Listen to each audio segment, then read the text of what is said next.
sự hi alo pin a hoi na to hum bay ding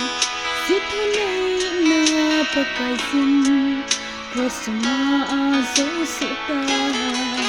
tôi hi sung le a ta san zo si rum na ding in Calvary crossing hadam na ko na hong ta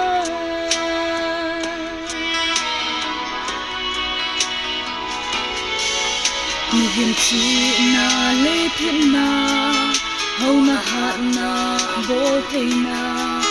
chân thấy hi lâu tôn sốt đâu pa cái xin ấy hiện tất tai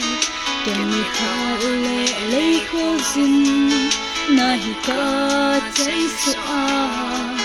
ta tôn sốt van in non a lên ding ấy nem ding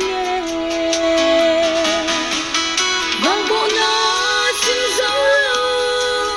ni tin na ca chân hồ hi pakaya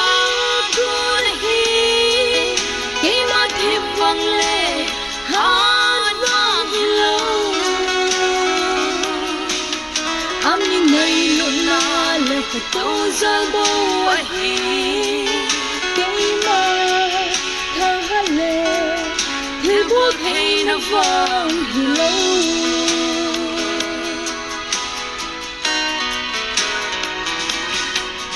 cả hình khô rừng rừng tươi mây bằng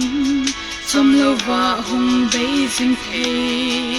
hết rừng rong lê bạc cài rừng nét tiền in ấy vén rừng nghe hàm pa bằng cả hình khô ấy vén tuyết chính rừng tha na đam thấy na nét tiền in ấy vén rừng nghe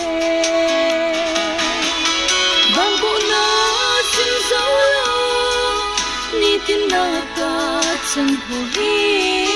pakaya ko hi ke ma the vang